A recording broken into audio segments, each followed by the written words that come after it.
इयत्ता 10वी भूगोल प्रश्नोत्तरे प्रकरण 3 प्राकृतिक रचना व जलप्रणाली प्रश्न 2 भाग 5.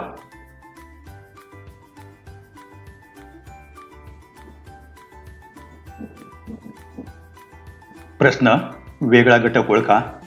भारतातील नद्या: अ. सिंधू, ब. पॅराना, क. गोदावरी, ड. कावेरी.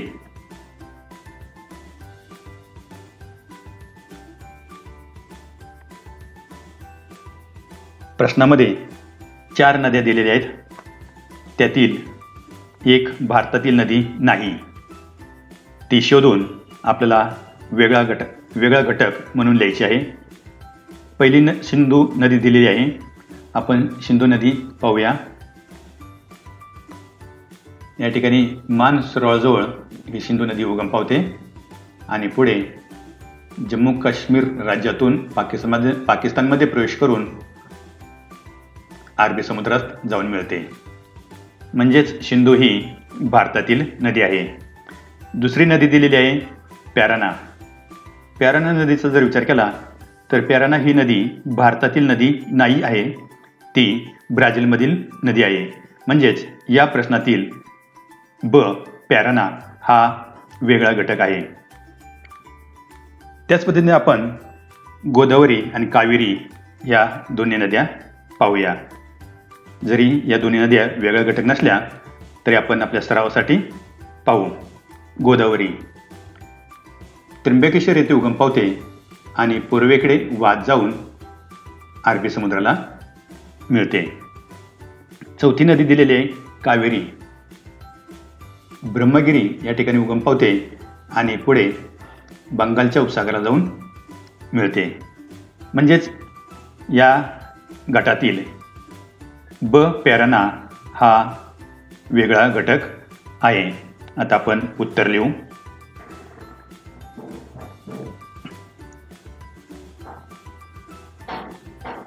उत्तर वेगळा घटक ब. पॅराना.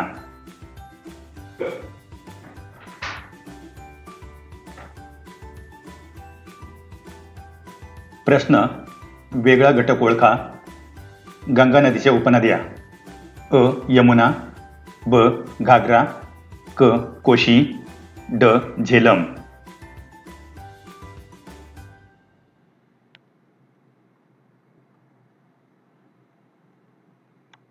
प्रश्नामध्ये गंगा नदीच्या उपनद्या दिलेल्या आहेत. त्यापैकी एक नदी ही गंगा नदीची उपनदी नाही. ती शोधून आपल्याला वेगळा घटक म्हणून लिहायची आहे. प्रथम आपण गंगा नदीचा प्रवाह पाहूया. या ठिकाणी गंगोत्री या ठिकाणी गंगा नदी उगम पावते आणि उत्तर भारतीय मैदानी प्रदेशातून वाहत येऊन पुढे बिहार, पश्चिम बंगाल राज्यातून बंगालच्या उपसागराला जाऊन मिळते. दिलेल्या गटामध्ये पहिली नदी दिलेली आहे यमुना. आपण जर यमुना नदीचा विचार केला तर या ठिकाणी यमुनोत्री या ठिकाणी ही नदी उगम पावते आणि उत्तर भारतीय मैदानातून वाहत येऊन ही पुढे गंगेला मिळते. म्हणजेच यमुना ही गंगेची उपनदी आहे. दुसरी नदी दिलेली आहे घागरा. ते आपण पाहूया. या ठिकाणी नेपाळमधून उगम पावून ही घागरा नदी पुढे यमुनेला येऊन मिळते. म्हणजेच घागरा ही सुद्धा यमुनेची उपनदी आहे.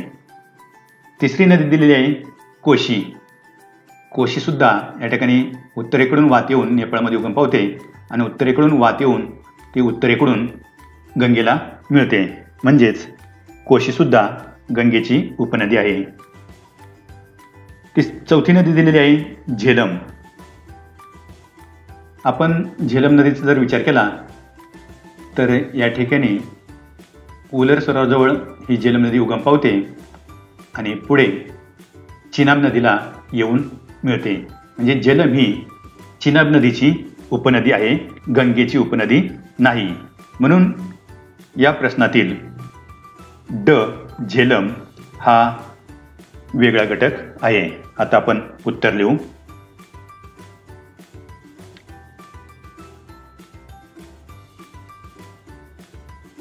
उत्तर वेगळा घटक ड झेलम.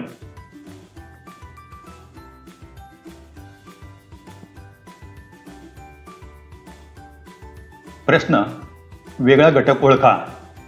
बंगालच्या उपसागरास मिळणाऱ्या नद्या: अ. लुनी, ब. गोदावरी, क. ब्रह्मपुत्रा, ड. कावेरी.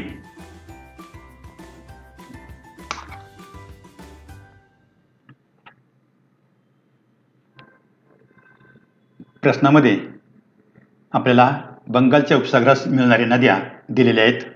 या 4 नद्यापैकी एक नदी ही बंगालच्या उपसागरास मिळत नाही. ती नदी शोधून आपल्याला वेगळा घटक म्हणून लिहायची आहे.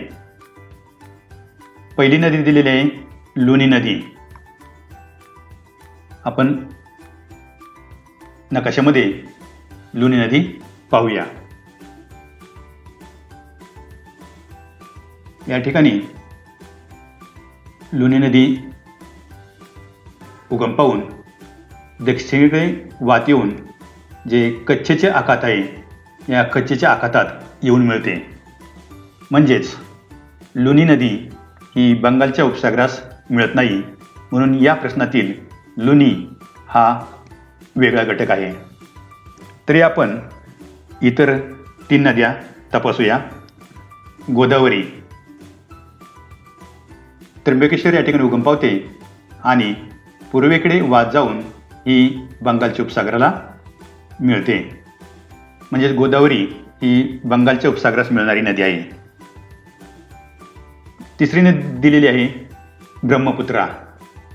मानसरोवराजवळ उगम पाहून तिबेटच्या भागामध्ये चीनमध्ये पूर्वेकडे वाहत जाऊन भारतात अरुणाचल प्रदेशामध्ये प्रवेश करते.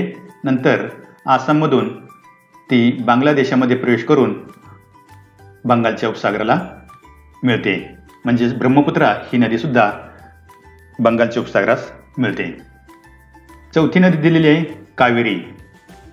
दक्षिणेतील महत्त्वाची नदी ब्रह्मगिरी या ठिकाणी उगम पावते आणि पुढे बंगालच्या उपसागराला मिळते. म्हणजेच या प्रश्नातील अ लुनी हा वेगळा घटक आहे. आता आपण उत्तर लिहू.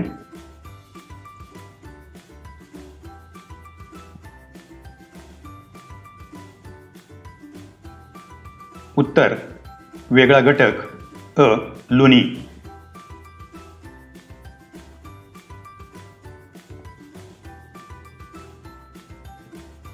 प्रश्न वेगळा घटक ओळखा. यमुना नदीला दक्षिणेकडून मिळणाऱ्या नद्या: अ. सिंध, ब. श्योन, क. चंबळ, ड. बेटवा.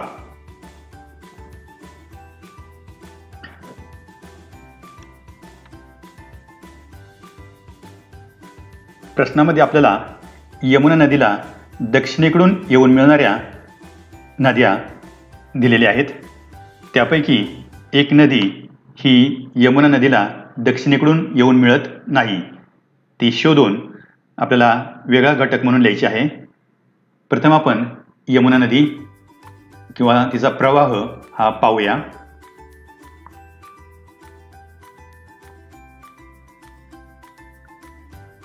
यमुनोत्री या ठिकाणी यमुना नदी उगम पाहून पुढे उत्तर भारतीय मैदानी प्रदेशामध्ये गंगेला येऊन मिळते.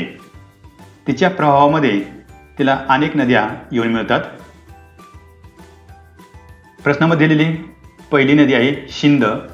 या ठिकाणी पठारावर उगम पावते आणि दक्षिणेकडून या यमुनेला मिळते.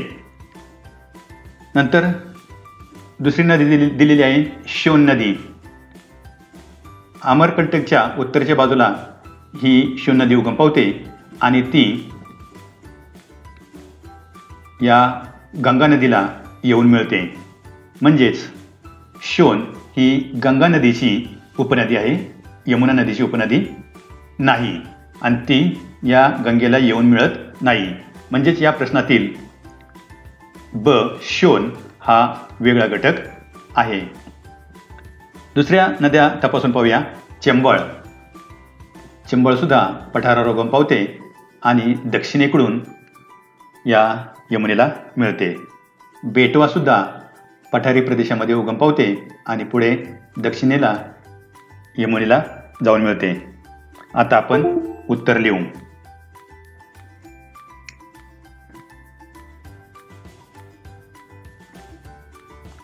उत्तर वेगळा घटक ब शोण.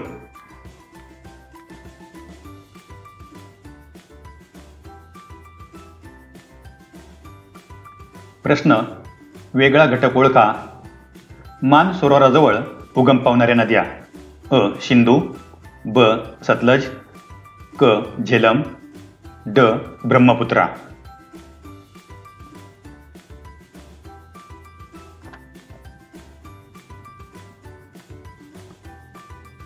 प्रश्नामध्ये मान सरोवराजवळ उगम पावणाऱ्या नद्या दिलेल्या आहेत. त्यापैकी एक नदी मान सरोवराजवळ उगम पावत नाही, म्हणून ती वेगळा घटक म्हणून आपल्याला लिहायची आहे. आपण प्रश्नामधील नद्या पाहूया. पहिली नदी दिलेली आहे सिंधू नदी. सिंधू नदी या ठिकाणी मान सरोवराजवळ उगम पावून भारतामध्ये प्रवेश करून जम्मू काश्मीर राज्यामधून ती पाकिस्तानमध्ये प्रवेश करते आणि पुढे पाकिस्तानमधून अरबी समुद्राला जाऊन मिळते. म्हणजे सिंधू नदी ही मान सरोवराजवळ उगम पावते. दुसरी नदी दिलेली आहे सतलज नदी. सतलज नदीसुद्धा या ठिकाणी आपण जर पाहिलं तर या मान सरोवराजवळ उगम पावते आणि पुढे भारतातून पाकिस्तानमध्ये प्रवेश करते आणि नंतर सिंधू नदीला जाऊन मिळते. म्हणजेच सतलज ही मान सरोवराजवळ उगम पावते. तिसरी नदी दिलेली आहे झेलम. झेलम नदीचा जर आपण उगम पाहिला तर तिचा उगम हा मान सरोवराजवळ नसून भारतामध्ये जे उलर सरोवर आहे ह्या उलर सरोवरच्या पूर्वेला या झेलम नदीचा उगम होतो आणि पुढं ही नदी चिनाब नदीला जाऊन मिळते. म्हणजेच या प्रश्नातील झेलम हा वेगळा घटक आहे. चौथी नदी पाहूया आपण ब्रह्मपुत्रा.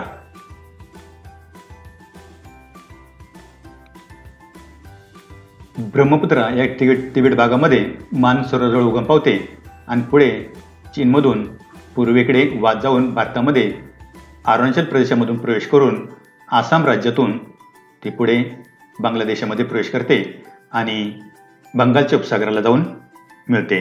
म्हणजेच ब्रह्मपुत्रा नदीसुद्धा या ठिकाणी मान सरोवराजवळ उगम पावते. म्हणजेच या प्रश्नातील क झेलम हा घटक वेगळा घटक आहे. आता आपण उत्तर लिहू.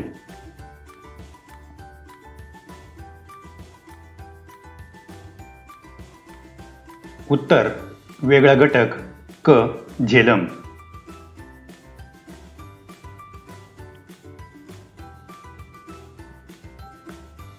प्रश्न वेगळा घटक ओळखा. गंगा नदीला उत्तरेकडून मिळणाऱ्या नद्या.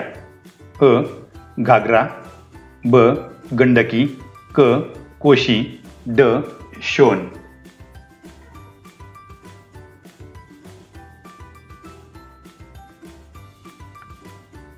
प्रश्नामध्ये गंगा नदीला उत्तरेकडून मिळणाऱ्या नद्या दिलेल्या आहेत. या 4 नद्यांपैकी एक नदी ही गंगेला उत्तरेकडून मिळत नाही.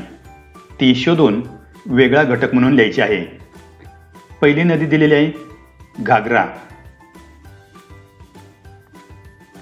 प्रथम आपण गंगा नदीचा प्रवाह या ठिकाणी पाहूया. यमुनोत्री या ठिकाणी गंगा नदी उगम पावते आणि उत्तर मैदानी प्रदेशामधून वाहत येऊन पुढे ती बंगालच्या उपसागराला जाऊन मिळते. पहिली नदी दिलेली आहे गंगा नदीला उत्तरेकडून मिळणारी ती म्हणजे घागरा. या ठिकाणी नेपाळमध्ये उगम पावणारी घागरा ही उत्तरेकडून गंगा नदीला मिळते. दुसरी दिलेली आहे गंडकी. या ठिकाणी तिच्याच पूर्वेला असणारी गंडकी नदी गंगा नदीला मिळते. आणि ह्या गंडकीच्याच पूर्वेला असणारी कोशी ही उत्तरेकडून येऊन या गंगा नदीला मिळते. चौथी नदी दिलेली आहे शोण. शोण मात्र या ठिकाणी गंगा नदीला उत्तरेकडून मिळत नाही. पठारावर उगम पाहून ही शोण नदी दक्षिणेकडून गंगा नदीला जाऊन मिळते. म्हणजेच या प्रश्नातील ड शोण हा घटक वेगळा आहे. आता आपण उत्तर लिहू.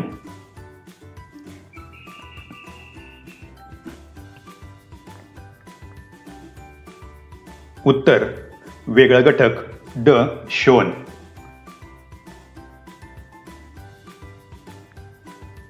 अभ्यासक्रमावरील नवनवीन व्हिडिओ पाहण्यासाठी चॅनल सबस्क्राईब करून बेल आयकॉनवर क्लिक करा व लाईक करून शेअर करा.